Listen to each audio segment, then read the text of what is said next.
Hey there, welcome to Casa de Maggie. I thought I'd kill some time doing what I do best. I sort of forgot you were coming over, or I would have cleaned up. Oh well, you're probably wondering what we've got jammed into this issue. First, we went up to Electronic Arts in Vancouver to see how SSX Tricky was coming along. After watching this segment, be sure and check out the demo in the vault. Then we asked the producer of Hot Shots Golf to show us what it takes to make a US version of a Japanese game. If you ever wanted to be a musician but you're lacking in talent, then the PlayStation 2 could be your instrument of choice. So killer, dude. Check out our segment on frequency and maybe you can develop those musical chops you never knew you had. And for those die-hard RPG fans, the development team at Square gave us a sneak peek at Final Fantasy X. Well, I've got a few more demos to try in the vault, so I hope you don't mind letting yourselves out. Happy gaming, and I'll see you next issue.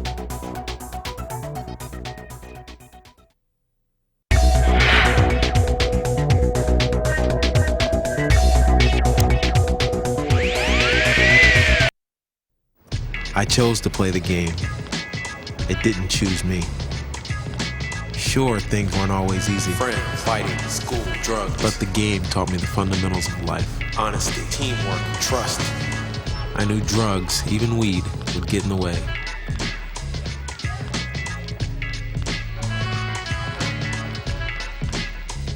Football, my anti-drug. Now I'm the teacher.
Batman Vengeance rated teen.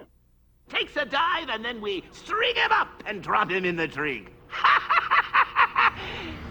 Any questions?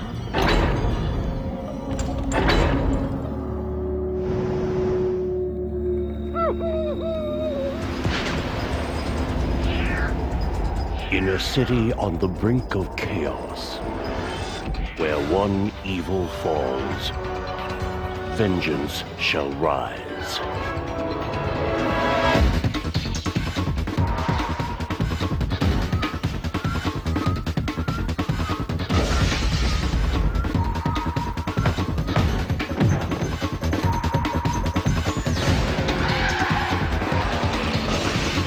Enter the world of Batman as you've never seen it before.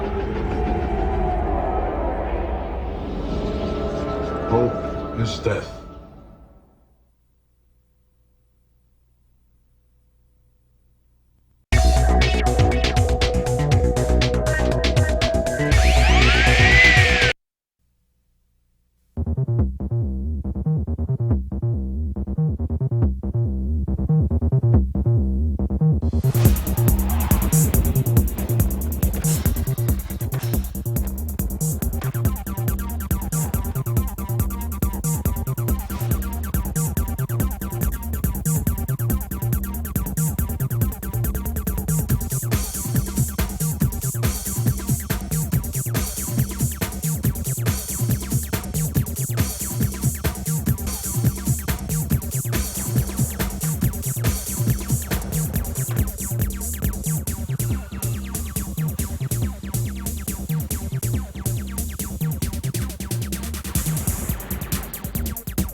Japan is the capital of the video game world, and many of our favorite games originate there.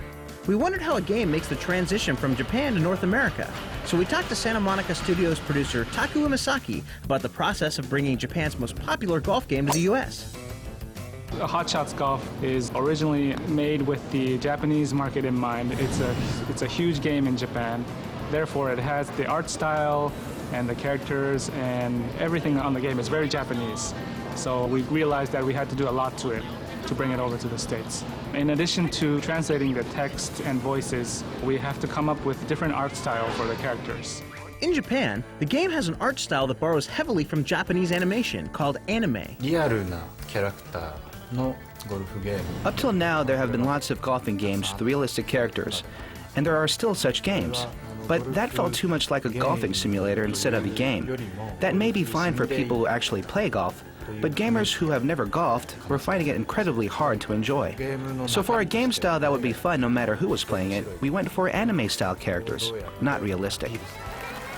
During Hot Shots Golf 2, we did a survey using the Japanese version, and we realized that the US audience is really not familiar with that art style.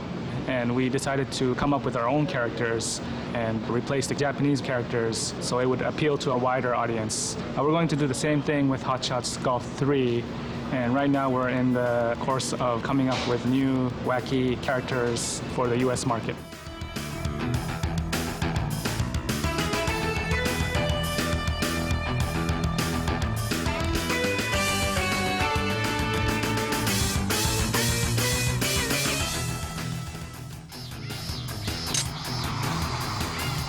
Both the Japanese and American versions have incorporated a brand new game engine that's improved the old features and created some new ones. Rain looks more like rain, and wind sounds more like wind. Also, the time of day feature is a new thing. When you start playing the first hole, it might be morning scenery. But when you're at the 18th hole, you'll see the sunset. It gives you a really nice on the golf course type of experience.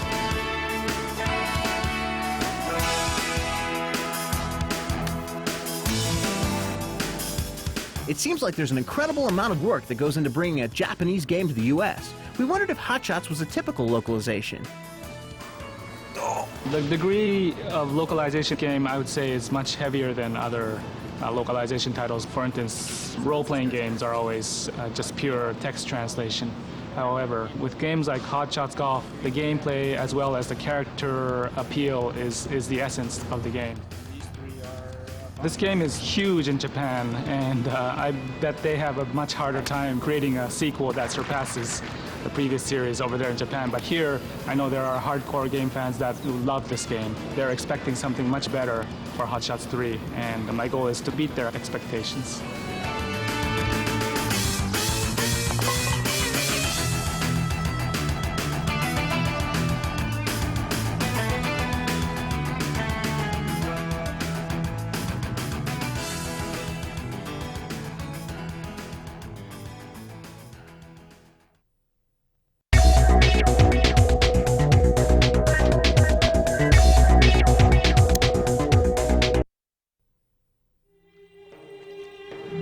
Simply put, the Final Fantasy series has been successful and innovative in video game history. The games have captured fans by always staying on the cutting edge of technology and storytelling.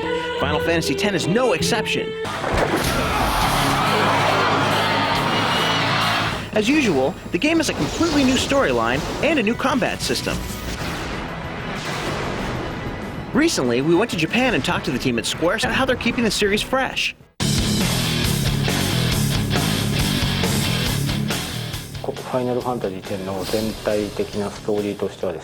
Final Fantasy X takes place in a big city called Zanarkand. They play a fictional sport called Blitzball there. The main character is a popular player in this sport and comes to a place called Spila to play. When he tries to return to his hometown, he meets many different people, and that's where the story starts. In order to shock and surprise the players the way I did in Final Fantasy VII and VIII, we had to keep including new elements in the game that nobody thought of before. In Final Fantasy X, we could add the voiceovers for the characters and show the facial expressions very well. Because of that, I kept the overall story very simple.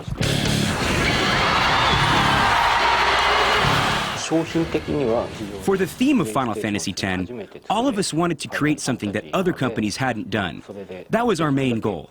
Independence is the main theme for the story. Independence from society or parents as you grow up.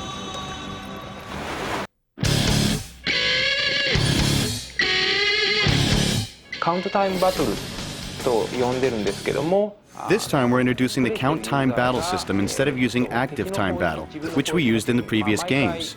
In this system, the player can stop time during any part of the battle. Then the player can open up a window on the screen that shows the order of attacks. So the player can play strategically by seeing which monsters are going to attack and which characters will be able to attack. I want the player to enjoy the strategy of the game. For the hardcore gamers who enjoy the battle scenes, we created something called spheres, which you receive by attacking monsters. This item allows your character to advance more quickly. For example, when you damage a monster 1.5 times more than his hit points, you can receive more spheres. This way the game maniac can be satisfied by rewarding them with faster going characters. Go with the flow. For the normal player, if they memorize the monster's characteristics, they can finish the battle scenes quicker. That's what we were considering when we created the battle system for this game. We took into account both audiences. By the end of the game, you will have 7 characters in your group, so we gave each character a special skill. A flyer! That's your department, right? Why don't we let our summoner show us what she's made of? This way the player has to utilize each of the different characters. Nothing to fear, the hero's here! I want the player to think about each character's skills when you battle a strong monster, so you know which character should fight against which monster.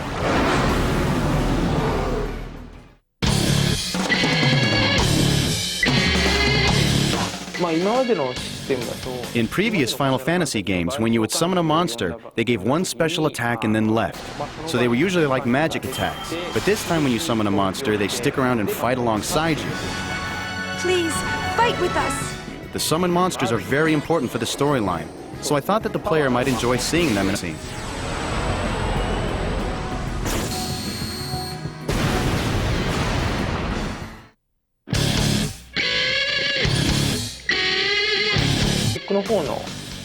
The graphics and designs are much better this time, so the game has a greater impact. A new element that we introduced is an event scene. You will usually see these when you are fighting with a boss.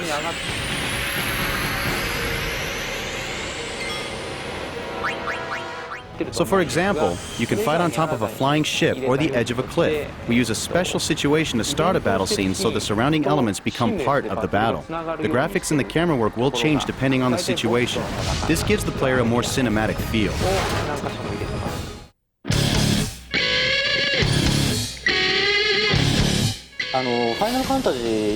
In the Final Fantasy series, we don't limit ourselves to just orchestral music or rock or jazz. We use any kind of music that we think is interesting. We use an orchestra and a chorus, as we have in the previous Final Fantasy games.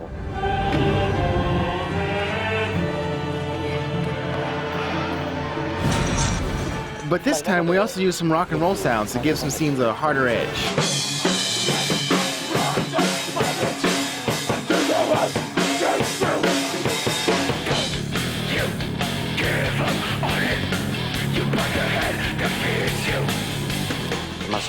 There's a song in Final Fantasy X sung by a folk singer named Riki.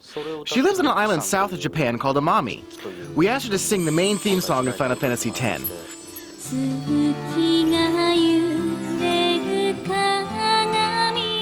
She has such a great and beautiful voice that we're not going to translate the song into English. Even though the American audience is not going to know what she is singing about, they should grasp the feelings and emotions she's trying to get across. I'm looking forward to see what you think about it. And of course, the song will be on the US soundtrack.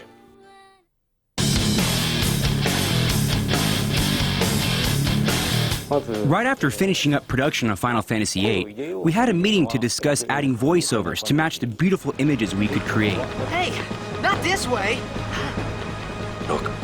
And now that we have the PS2 and DVD quality, we have a lot more room to store things, so that everything, including the graphics and sound, can be better.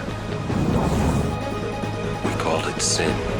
The most surprising thing that I experienced in LA when we were recording the voiceovers was that all the actors came to the studio in the morning without any information, and they started right off the bat. And they performed perfectly. In Japan, we requested that all the actors in a scene be in the studio at the same time. But in LA, we recorded each character separately. I was worried how it might work out in the beginning, but it worked out great.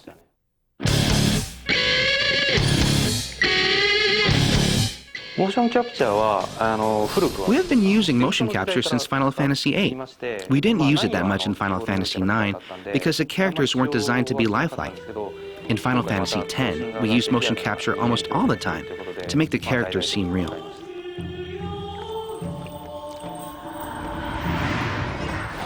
Now that we have the power of the PS2, we were able to have better definition in the battle scenes, with smoother movement and facial expressions for the characters. I really appreciate that we could show these details. Also, we can transition between real-time motion video smoothly now, which makes me really happy.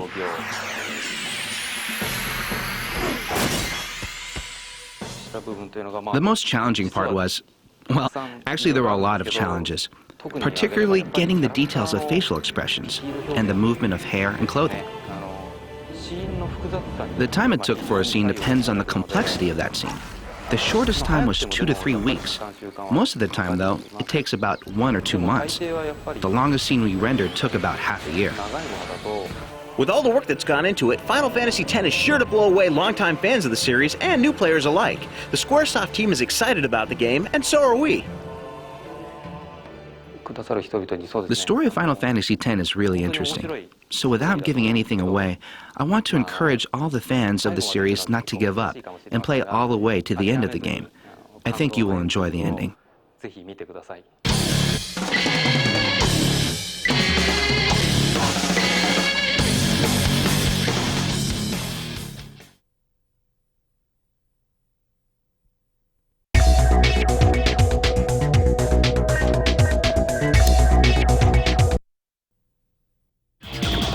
Have you ever dreamed of being a rock star, performing killer songs to the roar of a crowd? Well, Harmonix, a Boston-based developer, has now made it possible, even if you can't play a note on a guitar. Get ready to hone your skills on the world's newest musical instrument, the PlayStation 2. Frequency is a revolutionary rhythm music game that will convert gamers into musicians and probably a lot of musicians into gamers. More than anything else, Frequency is a game about making music, about playing music. We've really tried to turn the game controller into a new kind of musical instrument that players need to master in order to beat the game. We think there's 2 things that really separate Frequency from a lot of the other music games that we've played. One of them is that since it's a multi-track environment, you get much more deeply involved into like the fabric of the music because you're listening to each track individually and you can hear what each one does. The other thing that's different is a big part of the game is the remix mode, whereby you can take all the components of the song and put them together pretty much however you like to make your own remixes of the songs that we have in the game. In Frequency, you enter a world that looks nothing like you've ever seen, and by using the easy-to-learn controls, you'll be making music in no time. The gameplay in Frequency is like Tempest meets Dance Dance Revolution, where you're actually traveling down a tunnel of music, and you choose a particular track to play, which is a particular instrument, like drum, bass, voice, guitar, and you have to press the buttons to the rhythm of that particular track to complete that track. Visually, this game is quite different from any of the preceding music games in that it's an intense visual overload experience. We're trying to capture rave-like intensity with the visual experience in this game, and that's really never been touched on in any of the other games. Picture yourself going down a tube or a tunnel that's got 8 sides, and each one of those sides has a different instrument on it. So one of the sides may have a kick and snare track. One of the sides might have a bass track. One might have a guitar and a vocal. The key to a music game is having great songs, and Frequency has one of the best lineups of artists ever assembled for a video game. In terms of the music, instead of just using kind of backdrop video game music, we've actually gone out and licensed a bunch of great kick-ass music from some fantastic bands, and so the music that you're playing in this game is real music by top bands that you've heard on the radio, and not just what people normally think of as video game music. The roster of artists who've contributed songs to Frequency is one incredible compilation. No Doubt, Powerman 5000, Fear Factory, Low Fidelity All-Stars, and Orbital all have songs in the game. And many of the songs were written for the game or are custom remixes you can't hear anywhere else. Sony asked us, gee, is there any bands that you'd like to have in the game? And Josh, the music director, and I said, gee, what about Curve? I wonder if they'd do a track. They're not a huge draw in the U.S., but They were sort of pioneers of electronic rock in the early 90s, and I've always been a big fan. They did a custom track for us in 2 weeks, and we were thrilled. It came out great. One of the artists who really surprised me was DJ Qbert. I didn't know what to expect from him. The first time the guys came to me about frequency, I was like, okay, cool, let's do some whatever scratching incorporated into video games. And as I was playing the game and testing it out, and I was like, whoa, this is really cool. I was pretty addicted at the start. Playing frequency and scratching is kind of like the same type of energy, sort of, because when I scratch, it's free and you're totally like, having fun. And it's the same thing with video games. You're just releasing your soul through just having fun. It turned out even better than I expected. The Qbert level is out of control. It's probably my favorite track in the game now. But frankly, during the development process, every time we got a new track from one of these artists, there was always excitement through the office because everyone was so psyched to get their hands on a new song. Getting such an amazing group of artists involved in the game was a big challenge for the developers at Harmonix. When we first started calling around to the artists and their management, I mean, their curiosity was definitely piqued, but it wasn't until they actually saw the game that they really started to get excited about it. So killer, dude. One of the biggest hurdles was just actually setting up meetings with these people, just actually getting access to them, because once we did, everybody saw like the potential of it, and if at all possible, they wanted to be a part of it. I first heard about this game, I got an email from Ryan at Sony, and he told me that they were working on a music game. He kind of gave me the rundown a little bit. He's all, yeah, you guys could write a song, or we could take a song from your record, and the person playing it can actually remix it. They could almost create their own track out of it, and I thought that was a great idea. In addition to the music that the bands have provided for the game, they've also provided some imagery, either short video clips or pictures, and we take that imagery and use it in the game world. So in the arenas, there are these large billboards, and actually those video clips and pictures get splattered onto those billboards so that as you're playing, for example, the No Doubt level, then there'll be images of Gwen Stefani on these billboards in the cybernetic world behind you. The depth and frequency comes not only from the songs in the game, but the different areas in which you make your music. There are 27 different songs in the game, but each song you can play in any number of different arenas, and the arenas are essentially visual backdrops for the tunnel that you fly through. They've got sort of different visual themes to them. As you progress through the game and beat more and more levels, you unlock more and more arenas, until if you win the game on Expert, you've unlocked all 8 arenas. In single player, you're trying to beat enough patterns to stay alive to get all the way through the song. Multiplayer is a little different. In multiplayer, you're actually trying to get more points than your opponent, and you have various power-ups in ways that your opponent down. It's kind of similar to a, sort of a kart racing game in that way. There's a lot of flexibility in this game. There's a lot of room to add to what's already there. When you're in single player mode, after you unlock all the song, you actually can also go in and kind of jam along with it. You can just kind of improvise. And there'll be notes, just like a little solo going in over everything. Or there'll be a scratch track where you can go in and scratch over the samples. You can just kind of add your own beats over on top of it. You can recreate what's done, and then you can kind of add your little signature on top of that. When you go into remix mode, you can basically just start from scratch and do your own version of that song. As they worked on the game, the developers realized that they were making something completely new, turning a video game into a musically creative experience.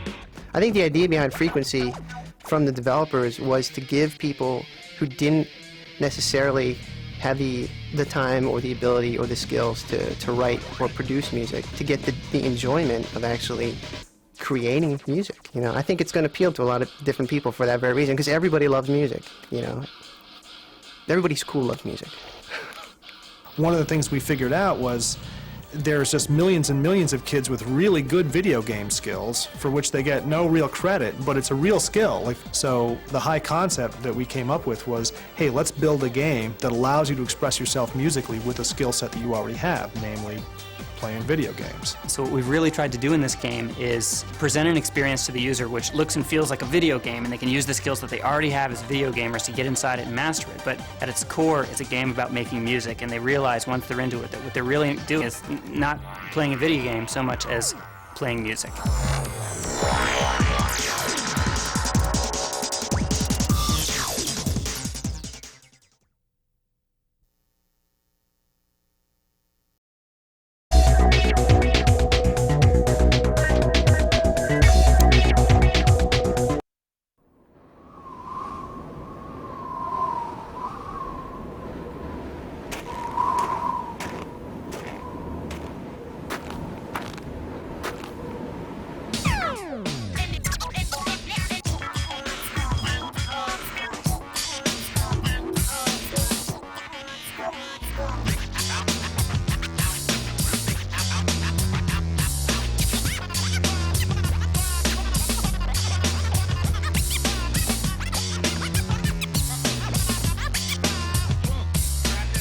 After almost a full year of playing SSX, we felt that we were ready to hit the slopes ourselves and put what we learned in the game to good use. We were wrong. While nursing our bruises, we were glad to hear that the folks at EA Canada had spent that year working on SSX Tricky. SSX Tricky is the world of SSX a year later. The world circuit is back on this year. We have 6 of the original riders coming back and 6 new riders joining the season as well. We've got 2 new venue locations, and all last year's stops on the tour are back as well. Over the course of the year, you can expect normal mountain or real mountain would have some considerable changes. We tried to reflect the same kind of thing in our courses, but we also did a lot of deliberate work to try and make them a lot more fun and really enhance the show-off aspect of the game as well. Give the player a lot of opportunity to pull more tricks. Garibaldi is a dramatic run. Well, we couldn't wait to get our hands on the game, so the first thing we checked out was the new tracks. Garibaldi is a new first course. One of the things we discovered with last year's game was that we wanted a much more forgiving first track. Large air, big drops, very fast speeds, with very wide bank turns and that. So it gives a much more compelling first experience for people to kind of get their bearings on the track. We try to make it easy enough for the first-time user, and yet weak cuts and certain elements that are very effective for the experienced user as well. We have a huge drop right off the bat. It's about 300 or so meters free fall. So yeah, it's a great new track. Not only are there new courses to explore, but a whole new crew of riders to choose from. Out of the 6 new characters we've got, Simon is probably one of my favorites. Last year I felt we had a lot of pretty mainstream sort of characters. This guy brings a real element of danger or unpredictability to the mix, which is something that we're really happy with. This is the stop! Ooh, Simon says, big hairy freaking deal. I am the man! Luther Dwayne is a good old boy, and he thinks he's quite the competitor. You look like you need protection, you namby-pamby, scissor freak, chumpy boot, wimp. His sheer size is the thing you need to look out for there, as well as his attitude. You want rough? I'll give you rough. And you really just try and make sure that your biggest visual cues are going to come particularly from your rear view, which is the gameplay view for the most part. So looking at a character's butt down a hill all the time, it better look good. So I guess Luther Dwayne is probably a good example of that. He's got quite a sizable crack showing in the game. One of my favorite new characters is a character that's been described as kind of dorky cool. His name's Eddie Wachowski. He's got a red afro. Upon physical first impressions, you're kind of going, what a dork. After you kind of get a little bit of a sense of his dialogue and his delivery and things like this, he's not so bad. He's just got his own style, his own thing going on. Eddie's voiced by David Arquette. You're not really picking me, are you?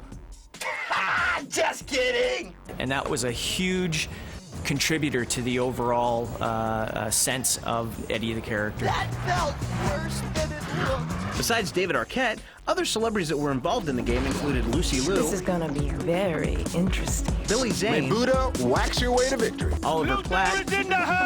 And Macy Gray. Oh, look at them shoes! Where you get them shoes? The surprising thing for me personally was that a lot of them were familiar with the game and had actually played it quite a bit.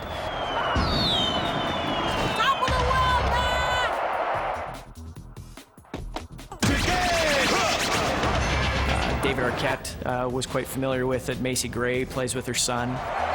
Don't sweat me, look me over, check me out. A lot of them sit in studios and voice over movies that they work on anyway, because all that stuff has to be redone after they shoot it all, so they're used to sitting in a studio and reading scripts and really putting a lot of effort into how they deliver it. So it was pretty neat to see, actually. I got your need right here, baby. Let's ride. All right, let's go! Yo, what's up with that? The improved character development is not only in the voiceover, but can be seen in the artificial intelligence. We found that in last year's game, the pack separated reasonably quickly, and you didn't really get much of that passing people in the corners because you typically only had one guy off in the distance and maybe one person behind you. So with the 6 riders that are on the field, we worked out a much more tight racing environment. The second aspect of it that I'm really quite excited about has to do with the aggression AI. Last year we had a little bit of random probability of other riders getting a little physical with you. This year we've created a real dynamic environment to that. So they react to you based on your pre-established relationship with them as friends, enemies, and neutrals. With no friends in the lineup, you better be careful out there today. These characters know each other. There's animosity in some cases. There's alliances in other cases. You push your friends around, they're going to ask you what's going on. They're going to talk to you. I thought we were friends. You push your enemy around, and that guy's going to come after you. He's going to kick your butt down the hill. Each one of them has a tolerance and an aggression value. The tolerance has to do with how many times you hit them before they react. There's 3 levels of reaction. One is a verbal response, the second is a little bit of a physical and verbal response, and the third level is a seek and destroy response. It's playing awesome. We're just in love with it. Sound and music can really make the video game experience immersive. In SSX Tricky, they've taken it a step further. EA Sports a couple of years ago built a bunch of software that we use in-house, which enables us to take music and make it change depending on events driven from the game. When we get the songs for the game, we go, actually what we could really use is your multi-tracks, and we remix the multi-tracks to give us a couple different levels of intensity on the song.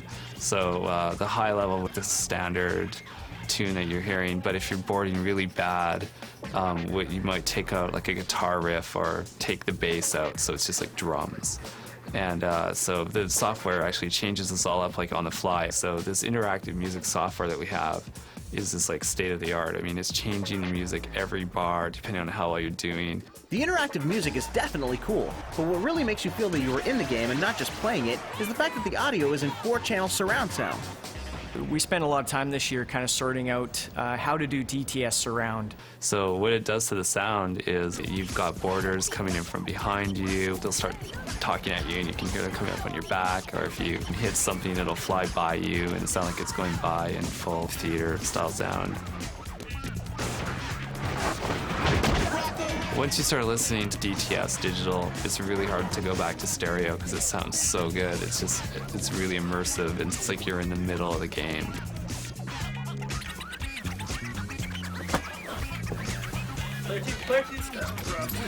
Well, luckily for us, a bruised ego was the worst of our injuries.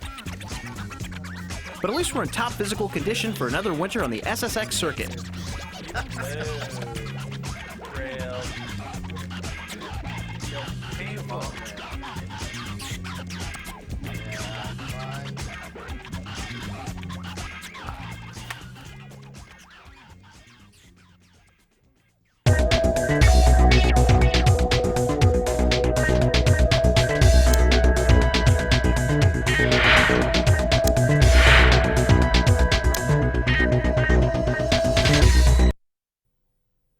Hi, my name is Jesse with the 3DO Company, and today I'm going to show you a cool move for Portal Runner for the PlayStation 2. In Portal Runner, it's very important for the player to obtain 100% of the gems collected in every single level. This opens up bonuses and Easter eggs later on as you finish the game.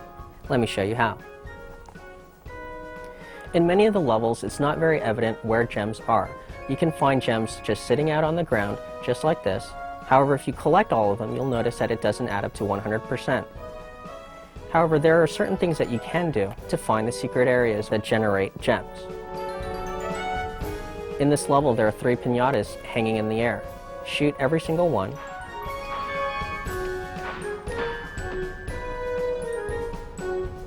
And it opens up the secret gems. It's Portal, and this will help you get 100% of all gems in the level.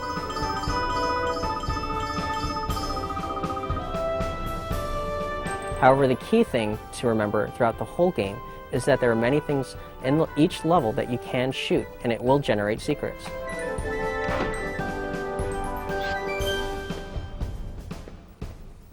So again, in Portal Runner, if you see something in the level that you can shoot, shoot it.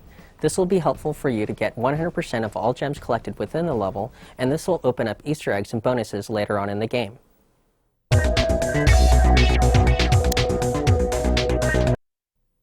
Hello, my name is Nathan from the Tip Team and Consumer Service. Today I will show you a cool move for the game Go for your PlayStation 2.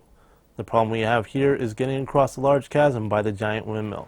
I'm going to show you how it's done. Take a look. We see the chasm directly ahead of us, and the lever we need to reach on the other side. To get to that lever, we need to travel to the top of the windmill, and in doing so, we need to leave the princess here because she can't make that trip. We'll go ahead and travel around the pond here over to this small staircase, or what's left of it. At the top of the staircase we find a door. Unfortunately that's locked, so we'll take the hard route up. Climb up this ledge and shimmy over to the right. And once we reach the other side, we will find 3 more ledges directly above us. Go ahead and climb up all 3 levels until you gain your footing on the final larger level. Make your way to the other side of the tower, turn around and face the windmill blades. We want to jump to the center of the windmill blade and grab on the post there. And we want to shimmy to the right, nice and slow so you do not lose your grip. Make your way to the top. And once you get above the structure, go ahead and press your triangle button to jump away from the windmill blade. Now we've made it to the top, and from here it's pretty easy sailing. Just follow the path, past the save couch there, along the wall. We're going to pass the idle doorway that we will return to once we get the princess, down to where we find the lever. Go ahead and press your circle button to pull the lever, and you'll see a cinema of the bridge emerging from the wall. Now it doesn't go all the way across, so when you jump down to the bridge, slowly travel to its edge, go ahead and press your R1 button to extend your hand and help the princess across.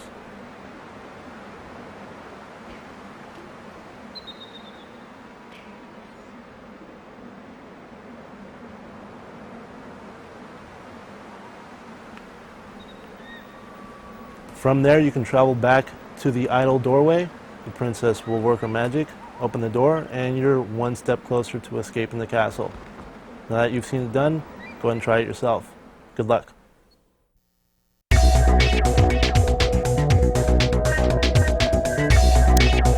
With Electronic Arts Canada, and I'm working on SSX Tricky. I'm going to take you guys through a couple of Eddie Wachowski's Uber tricks today. So we'll go right into the game here. First thing you'll notice is that the adrenaline bar on the right-hand side is all filled up. That means my Uber tricks are ready to go. So go up, want to hold down X to max out the jump, hit R1, and then square. It's the hand-to-hand air Uber trick. So the key is always just to keep landing the tricks. You'll always maintain your adrenaline bar being maxed out, which is what you want. As long as that tricky is spinning, you're good to go. And I'll do it again. Here's holding down L1, hold it, and then square into the gut buster.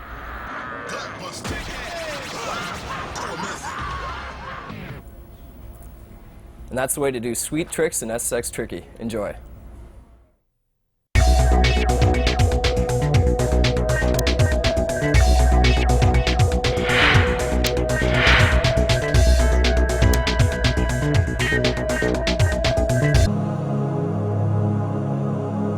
Well, rumors are true. This whole acting thing and getting your own TV show, this is merely to supply me with the money for my video game Jones.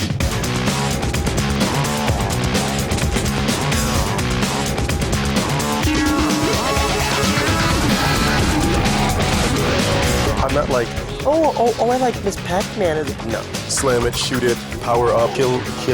Twisted Metal Black kicks all kinds of butt. Dark Angel, dope. Motor Mayhem, Unreal Tournament. I would love to be, like 7 foot tall. I'm able to turn invisible with a cloaking device. I've got guns and a shotgun or something on my arm. That'd be dope. NBA Street, that is my game right now. I would so dig being a video game voice. All right, and now the Aggro Crag. Player 1, victory. So if anyone's watching and you want me on your video game, hook a brother up, call me. I just pimped myself out. Stop, Wayne. Shut up, girl.